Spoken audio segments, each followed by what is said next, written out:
Gold trusted gold buyers మీరు తాకట్టు పెట్టిన బంగారాన్ని విడిపించి ఈ రోజు ఉన్న మార్కెట్ ధరకు కొనబడను. శైలజారెడ్డి అల్లుడు ఫస్ట్ హాఫ్ బాగుంటుందండి సినిమా. అవును, సినిమా బాగుంటుంది. బట్ అలా వెళ్తూ వెళ్తూ వెళ్తూ somewhere it last the grip. మీకు కథలో చిన్న బ్రెయిన్లో కన్ఫ్యూజన్ వచ్చింది అనుకోండి డైరెక్టర్కి, ఆ కన్ఫ్యూజన్ స్క్రీన్ మీద కనపడుతుంది, ఆడియన్స్ కన్ఫ్యూజ్ అవుతాడు. అవును, మనం గీత స్ట్రైట్గా కాన్ఫిడెంట్గా గీసామనుకోండి, స్ట్రోక్ బా ఏ వేసాడు స్ట్రోక్ అనిపించేస్తుంది. అదే ఈడు వెళ్తూ వెళ్తూ వెళ్తూ మధ్యలో పక్క నుంచి వెళ్తే ఇది స్ట్రోక్ చూడండి అని అన్నాం అనుకో, అది స్ట్రోక్ ఏంట్రా అంత వంకరగా ఉందంటాడు. అందువల్ల యాక్చువల్గా కొంచెం కామన్ సెన్స్తో వెళ్ళాలి. మంచి కాంబినేషన్, పైగా రవికృష్ణ గారు లేదా అన్నీ అదే సార్, కాంబినేషన్స్ నమ్ముకుని కథలేయకూడదు అంటున్నా నేను. ఈ కాంబినేషన్ సెట్ చేసుకుని ఇలా తీసేద్దాం అలా తీసేద్దాం అనుకుని కథ వేసా, అది ఎప్పుడు ఫోర్స్గానే ఉంటుంది, ఫోర్స్డ్గానే ఉంటుంది, న్యాచురల్గా ఉంటుంది. ఎప్పుడైనా హీరో రాగానే కథ వేసేవాడిని సార్ ఇదివరకు. నేను అది చాలా తప్పని చేశాను. అదే కనుక ముందు నా బ్రెయిన్లో ఈ కథలు చెప్పాలని అనుకున్న వాటి మీద అన్ని కథలు సక్సెస్ అయినాయి. దాంట్లోకి హీరోలు వచ్చేవాళ్ళు, హీరో వచ్చిన తర్వాత కథ వేసినవి పోయినాయి. ఓకే, అందుకని యాక్చువల్గా నా దగ్గర ఉన్న కథకి హీరోకి అప్లై చేసినవి సూపర్ హిట్లు. ఓకే ఓకే, అది ఎప్పుడు చేయాలి, మన లోపల కొన్ని ఐడియాల మీద వర్క్ చేయాలని మన మెకానిజం ఫిక్స్ అవుతుంది. అవును, ఐడియా దాటి వాళ్ళు రాగానే వీళ్ళ దాంట్లోకి వెళ్ళేద్దాం అని అనుకుంటాం, పరకాయ ప్రవేశం చేస్తాం, కానీ మన బాడీ వాళ్ళ బాడీ సింక్ అవుతుంది అప్పుడు. అవును, ఎగ్జాక్ట్లీ అదే ప్రాబ్లం. అదే నేను అడుగుదాం అనుకున్న పాయింట్ మీరు క్రాస్ చేశారండి. జనరల్గా ఇప్పుడు మీరు కథ రాసుకుని పక్కాగా, అది ఈ రోజుల్లోవా లేకపోతే ప్రేమ కథా చిత్రమా లేకపోతే ఇంకోట ఒక కథ రాసుకుని ఎస్ ఇందులో నేనే హీరో, లేకపోతే కొత్త కుర్రాడు ఆఫీస్కి వచ్చిన కుర్రాడు వీడి హీరో అని మీద నుంచి చూసి మరి వాడే హీరోరా మన సినిమాకి అని చెప్పే ప్రాజెక్టులు మీరు కంఫర్టబుల్ అండి? లేకపోతే లేదు మనం ఇప్పుడు ఒక నానితో చేస్తున్నాం, ఒక శర్వానంద్తో చేస్తున్నాం, లేకపోతే ఒక బన్నీ లాంటి పెద్ద హీరోతో చేయబోతున్నాం అనుకున్నప్పుడు మీరు ఇబ్బంది పడతారా, కంఫర్ట్ ఫీల్ అవుతారా? అలా ఏం లేదు సార్. నాకు మంచి ఐడియా ఉందనుకోండి, ఈ ఐడియా అబ్బా నెక్స్ట్ ఈ సినిమా తీయాలి, ఇది యూనిక్ ఐడియా, ఇది ఇంతవరకు రాలేదు స్క్రీన్ మీద, డెఫినెట్గా ఇది చాలా బాగుంటుంది చేస్తే అనుకున్నప్పుడు ఆ ఐడియా మీద వర్క్ చేస్తే ఈ ఐడియాకి ఎవరు వస్తారు అని చూసుకుంటా. ఒక పెద్ద హీరో, ఈ హీరో దగ్గరికి వెళ్ళి చెప్దాం, లేకపోతే ఈ హీరో రాకపోయినా సరే బిజీగా ఉన్నా ఈ హీరోకి వెళ్ళొచ్చు, ఈ హీరో బిజీగా ఉన్నా ఈ హీరోకి వెళ్ళొచ్చు అని నేను అలా 3 ఆప్షన్స్ చూసుకుంటా. ఓకే, 1 2 3 పెట్టుకుని ఆ కథ తయారు చేస్తా. ఒకవేళ కనుక వీళ్ళ ముగ్గురికి ఈ కథ వెళ్ళే టైంకి ముగ్గురు బిజీగా ఉన్నారు, సంథింగ్ ఇదేంది, ఈ కథ తయారు చేసిన అవ్వట్లేదు, అప్పుడు ఆల్టర్నేటివ్గా ఇంకో 2, నేను ఎప్పుడు ఒక 2-3 కథలు సైమల్టేనియస్గా పెట్టుకుంటా. ఓకే, 3 లైన్లు ఉంటాయి, ఈ దానికి ఇది అవదా ఇది ప్రతిరోజు పండుగ కదా 40 డేస్లో రాశాను. జస్ట్ ఐడియా చెప్పిన తర్వాత ఓకే అన్న ఇది రెడీ అన్నాడు. దాని తర్వాత ఒక 15 రోజుల తర్వాత వచ్చాడు, ఫస్ట్ హాఫ్ వినిపించా, దాని తర్వాత సెకండ్ హాఫ్ ఎలా ఉంటుందని చెప్పి అయిపోయింది. అట్లా నాకు ఐడియా ట్రిగ్గర్ అయితే చాలా ఫాస్ట్గా రాసేస్తాను. అదేలే, ఐడియా ట్రిగ్గర్ అవ్వకపోయినప్పుడే మీకు డెలివరీ ప్రాబ్లమ్స్ వస్తాయి అంతే. అదే అంటే నార్మల్గా ఎవరికైనా జరిగేది అనుకోండి, ఎవరికైనా అంతే ఈ క్రియేటివ్ ఫీల్డ్లో. అవును, తర్వాత నార్మల్గా మీరు కొంతమంది డైరెక్టర్లను కూడా ఎంకరేజ్ చేస్తుంటారండి. అవును, మీరు డైరెక్టర్ సార్. నాకు ఎందుకంటే నాతో పాటు 4 ఎదిగితే బాగుంటుందని అనుకుంటాను. వెరీ నైస్ అండి, వెరీ నైస్ ఐడియా అది.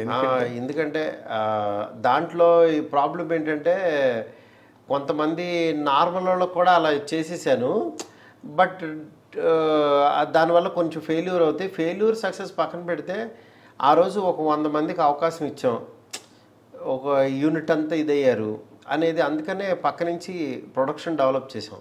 అవును, ఇప్పుడు లక్కీగా ఎప్పుడు నాకు వెనకుండి నాకు హెల్ప్ చేసే ఎస్కేఎన్ ఇప్పుడు ముందుకు వచ్చేసాడు, పెద్ద ప్రొడ్యూసర్ అయిపోయాడు. 100 crore క్లబ్ ప్రొడ్యూసర్ ఎస్కేఎన్. లేదండి, తన కష్టం అండి, మీకు తెలియదు ఏముంది ఎస్కేఎన్ గురించి, మీకు కొత్తగా చెప్పాలి. అవునండి, ఎందుకంటే తను సేమ్ అంటే ఒక మనిషి సక్సెస్ అయ్యాడంటే తన వెనకాల ఒక బ్రెయిన్ ఎప్పుడు వర్క్ చేస్తుంటుంది. అవును, మా సక్సెస్ వెనకాల ఉన్న బ్రెయిన్ ఎస్కేఎన్ అట్లాగా. ఓకే, అట్లా గీతా ఆర్ట్స్లో కూడా వచ్చే సినిమాలు అవ్వచ్చు, ఇట్లా వాసు వెనకాల అవ్వచ్చు. అట్లా ఇప్పుడు తనేంటంటే ఇప్పుడు తను ముందుకు వచ్చాడు. మేము ఆల్రెడీ సెటిల్ అయ్యాము, తను కూడా ఇది అవ్వాలి. తను కూడా బాగా టైం తీసుకున్నాడండి. తన కంగారు మనిషి కాదు సార్. ఏదో డబ్బులు వెనకాల పడి వెళ్ళిపోవాలో లేకపోతే ఇంకోటో అది ఏముండదు. ఫ్రెండ్షిప్ ఎంజాయ్ చేస్తాడు. ఫ్రెండ్షిప్ వర్క్ను నెక్స్ట్ తను ఎంజాయ్ చేసేది ఏంటంటే ఒక మంచి విషయాన్ని ఎక్కువ ప్రపంచానికి లౌడ్గా చెప్పాలని అనుకుంటాడు. ఈ విషయాన్ని అంటే స్ట్రాంగ్గా ఇసిరేస్తాడు. అదేలేండి.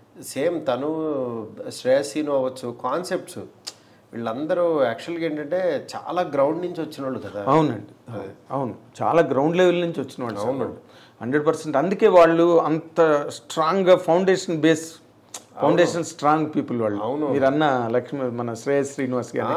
ఎందుకంటే ఒక ఆడియో ఫంక్షన్స్ ఇవి చేసి దాన్ని ఒక బ్రాండింగ్ లాగే బిల్డ్ చేసి మొనోపొలి అయ్యి ఇవాళ వేరే వాళ్ళు ఎవరు చేయకుండా తన దగ్గర ఇదే కాదు, ఇంకా అసలు తనతో మాట్లాడితే 100 ఐడియాలు చెప్తుంటాడు. అవును, అసలు ఈ ప్రతిదీ బాగుంటుంది. నాకు సడన్ గా ఉదయాన్నే 5 గంటలకు మెసేజ్ పెడుతుంటాడు, గురుగారు మీతో ఒక కాన్సెప్ట్ ఉంది, డిస్కస్ చేయాలని. అలాగే చెప్పురా వస్తాను, ఏ టైంకి రమ్మంటావు అని అడుగుతా. I love his ideology and మనం కూడా బెటర్ అవుతాం అలాంటి ఐడియాలజీ. చాలా అడ్వాన్స్డ్గా ఉంటాడు సార్. అవును, చాలా అడ్వాన్స్డ్గా ఉంటాడు. అవును. ఇప్పుడు బేబీ సినిమా జరగడంలో కానీ లేకపోతే ఆ సినిమా ప్రారంభం, ఆ సినిమా దానిలో మీ పాత్ర ఎంత ఉన్నదండి? నా పాత్ర అంటే సార్ ఒకటే, నేనేంటంటే ఫస్ట్ అసలు సాయి రాజేష్ గురించి నాకు ఎప్పుడు ఇద్దరు క్లోజ్ ఫ్రెండ్స్, ఎస్కేన్ సాయి. నేను హృదయకాలయం సినిమా టీజర్ చూసి అబ్బా భలే తీశాడు ఎవరో ఇతను అని చెప్పి ఎస్కేని చెప్తే నా ఫ్రెండే సాయి రాజేష్ అంటే డార్లింగ్ మంచి విషయం ఉన్నోడులా ఉన్నాడు, ఒకసారి మాట్లాడదాం, దాంట్లో ఏమన్నా కావాలంటే డబ్బులు పెడదామని నేను పిలిచి ఒక 35 lakhs పెట్టాను అప్పుడు. ఓకే, హృదయకాలయంకి అమృత ప్రొడక్షన్స్ ఇది అని. అప్పటి నుంచి సాయి రాజేష్తో మాకు జర్నీ ఫ్రెండ్లీగా వెళ్తూ ఉంటాం. ఎస్కేఎన్తో పాటు వస్తూ ఉంటాడు. ఎస్కేఎన్ వీళ్ళు మంచి ఫుడ్ ఇవి ఎంజాయ్ చేస్తుంటారు. నేను ఊరికినే కలిసినప్పుడల్లా మాట్లాడుతూ ఉంటా సరదాగా. దాని తర్వాత కొబ్బరి మట్ట తీస్తున్న గురూజీ అన్నాడు తను సాయి రాజేష్, అది వెళ్ళి చూసాము. ఎప్పుడు తన పక్కనే అలా వెళ్తూ ఉంటాం. కలర్ ఫోటో తీసినా చూసాము, వెళ్ళి ఇలా వెళ్తూ ఉండేవాళ్ళు. దాని తర్వాత సాయి రాజేష్ వాళ్ళిద్దరు ఫ్రెండ్షిప్లో కొన్ని కథలు మాట్లాడుకుంటూ ఉండేవాళ్ళు. అలాగా బేబీ గురించి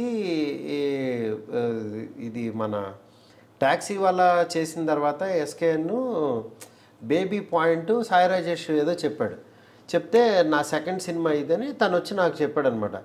డార్లింగ్ సాయి రాజేష్ దగ్గర ఒక పాయింట్ విన్నాను, అదిరిపోయింది, నేను చెప్తున్నాను డెఫినెట్గా కొడతాం, అది మళ్ళీ కల్ట్ సినిమా అని తిను 2 సంవత్సరాల క్రితమే చెప్పాడు నాకు.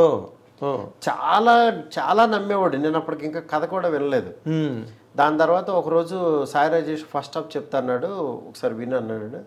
విన్న తర్వాత బాగుంది సార్, ఇది సేమ్ జానరే బస్ స్టాప్ ఆ జానరే, కానీ మీ స్టైల్లో తీస్తారు ఇది అని అట్లా చెప్పి ఇంకా అక్కడి నుంచి వెళ్ళిపోయాం. మూవ్ అయ్యాం. ఇంకా ప్రొడక్షన్ మొత్తం తనే చూసుకున్నాడు. ఇంకా దగ్గరుండి సినిమా మొత్తం డే టు డే వెళ్ళి చాలా కష్టపడ్డాడు తను. ఇవాళ ఆ రిజల్ట్ వచ్చిందంటే వాళ్ళిద్దరు కష్టమే. అది నేను లాస్ట్లో సినిమా అంతా అయిపోయిన తర్వాత ఒకసారి చూడండి గురూజీ అని అప్పుడు నాకు చూపించారు. ఫస్ట్ హాఫ్ చూసిన తర్వాత అదిరిపోయింది సినిమా అని చెప్పి నేను చాలా హ్యాపీ ఫీల్ అయ్యా. డార్లింగ్ అసలు ఓన్ రిలీజ్ చేసినా ఇది హిట్ అవుద్ది సినిమా, మనం కొడతాం అని ఆ రోజు చెప్పా. ఫస్ట్ హాఫ్ చూడంగానే రాజేష్ని పిలిచి సూపర్ సినిమా తీశారు, ఏం రైటింగ్ సార్ అని చాలా బాగా అని. అంటే తను తీయగలుగుతాడు, తను చేయగలుగుతాడు అనేది నాకు నమ్మకం. కానీ ఈ జానర్ మాత్రం తనలో ఈ జానర్ బాగా తీస్తాడని నమ్మింది ఇంకెవ్వరం కాదు, మిగిలిన అసలు ఎవ్వరం కాదు. నమ్మకం కాదు, అసలు ఐడియా లేదు, అసలు ఐడియా లేదు మాకు. ఎందుకంటే తను తెచ్చాడు బాగుందని అన్నాం. ఎందుకంటే సాయి రాజేష్ ఐడియాలు చాలా బాగుంటాయని తెలుసు. ఇది ఒక ఫీల్ గుడ్ సినిమా ఇంత బాగా తీస్తాడు అనేది మాత్రం నేను చూసిన తర్వాతే నేను రియలైజ్ అయ్యాను, నమ్మవలసి వచ్చింది. ఎందుకనంటే పెయిన్ ఇంత అందంగా తీస్తాడు అనేది, తన లోపల ఎంత పెయిన్ ఉందనేది ఈ సినిమాతో ప్రూవ్ అయింది. అవును, మీరు నెల తర్వాత చూసారు, నేను 2 నెలల ముందు చూశాను అంతే. దాని తర్వాత నాకు ఇబ్బంది అయినా చెప్పేవాళ్ళం, డిస్కస్ చేసేవాళ్ళం, గురుజీ ఇది ఓకేనని. తను కూడా వేసుకుని సినిమా చూసి వెళ్ళి మళ్ళీ రియలైజ్ అయ్యి యాక్చువల్లీ ఇలా కాదు, ఇలా వెళ్తున్నాను సార్ అని తనకు ఒక వాల్ లాగా ఉపయోగపడేవాడిని, క్రియేటివ్ వాల్ లాగా. ఈ ట్రైలర్ ఓకేనా గురుజీ అని ఇట్లాగా. అలాగే తినుకో టైమింగ్ ఉంటుంది ఎస్కేఎన్కి. ఎస్కేఎన్ టైమింగ్కి యాక్చువల్గా ఫీల్ గుడ్ సినిమా ఇది. ఎస్కేఎన్ ఏంటంటే ఆడియన్స్ని ఫుల్ ఎంటర్టైన్ చేయాలి, స్పీడ్గా ఇవ్వాలనుకుంటాడు. ఎస్కేఎన్ది నాది ఒక రకంగా ఉంటుంది, కానీ ఈ జానర్ ఇది అనేది తను ఐడియా పరంగా చాలా బాగుంటుందని ఇది ఉన్నా తనకేంటంటే ఈ లెంత్లో ఓకేనా ఇదేనా అని ఒక చిన్న ఇది ఉండేది అంతే. కానీ యాక్చువల్గా సినిమా ఆర్ఆర్లు ఇవి అయిన తర్వాత, సీన్స్ అన్నీ అయిపోయిన తర్వాత అసలు ఇంకా అక్కడి నుంచి ఈ సినిమాని క్యారీ చేయడం మొదలెట్టు. మెయిన్ ఎందుకంటే వన్ డే వాడికి తనకి తెలీదు ఇది బాగా వస్తుందని చేస్తున్నాం అనేది ఉంటుంది. రుచి చూసినవాడు చెప్పాలి, కానీ బయట నుంచి వచ్చిన వాడికి అబ్బా మసాలా వాసన అంటే అదిరిపోతుంది అంటాడు. వెంటనే ఆడికి టేస్ట్ డిఫరెన్స్ ఉంటుంది. 24 గంటల కిచెన్లో ఉన్నవాడికి అది ఎంత స్మెల్ వస్తుందో తెలియదు, అలవాటు పడి. అలాగే వీళ్ళిద్దరికి నేను బయట నుంచి వచ్చి జడ్జ్ చేసేవాడిని. ఓకే, ఎస్కేఎన్కి వీళ్ళిద్దరికి. ఓకే, నా పాత్ర అంతవరకు అది. ఓకే, కానీ మా మాస్ మూవీ మేకర్స్ అని బ్యానర్ పెట్టి ఎస్కేఎన్ ఒకటే. నేనేంటంటే డల్లింగ్, నేను ప్రొడక్షన్ సైడు నేను చిన్న సినిమాలు చేసి ఆపేశా. ఎందుకంటే దాని మీద కూర్చోవాలి, ఎఫర్ట్ పెట్టాలి. నేను ఎఫర్ట్ పెట్టినప్పుడు ఫెయిల్యూర్స్ వస్తాయి ఎందుకని చెప్పి ఆపేశా. ఓకే, ట్యాక్సీ వాళ్ళ దగ్గర నుంచి మంచి డైరెక్టర్ ఉన్నా సరే తనకు అప్పచెప్పడం మొదలుపెట్టు. తను కూడా యాక్చువల్గా తన దగ్గర ఉన్న టాలెంట్ ఏంటంటే ముందు అవతలలో ఉన్న వేస్ట్ని త్వరగా పట్టేస్తాడు. ఎస్కేన్ వీళ్ళలో ఈ లోపం ఉంది, ఇది కరెక్ట్ చేసుకోవాలని టప్మని పాడతాడు అతను. తనకున్న మెయిన్ సొసైటీలో ఆర్ట్, అదొక ఆర్ట్ అండి. ఎవరినన్నా ఒక అరగంట మాట్లాడితే వీడు కొంచెం తేడా, వీళ్ళు ఈ స్కిల్ ఉంది అని టక్మని పడతాడు, పట్టేస్తాడు. అది ఈజీగా ఉంది. అవును, అది కూడా నిర్మోహమాటంగా చెప్పగలడు. నిర్మోహమాటంగా చెప్తాడు. కొన్ని మొహాటంలో వచ్చిన మహా అయితే మాట్లాడటం కట్ చేస్తాడు, కానీ ఇంకా వేరే ఉద్దేశం ఉండదు. అదేలేండి తను. And for more videos, please subscribe to iDream. Please subscribe to iDream. Please subscribe iDream. And please subscribe to iDream. For more videos, subscribe to iDream. please like, share and subscribe to the channel. Congratulations, iDream. Subscribe to iDream. Subscribe to iDream. So subscribe to iDream Media. iDream ki iDream team andarki huge congratulations. Please subscribe iDream Media. Please subscribe to iDream. Subscribe iDream. Please subscribe to iDream. iDream అంటే నా కళల channel subscribe చేసుకున్న నోరు తిరుగుతలేదు, మీరైతే గంట గుర్తు కొట్టండి. For more such videos, please subscribe to iDream. Subscribe to iDream. Please subscribe to iDream. Please subscribe iDream Media. Please do subscribe to iDream. Please subscribe to iDream Media. For best entertainment and information, please subscribe iDream. And don't forget to subscribe to iDream.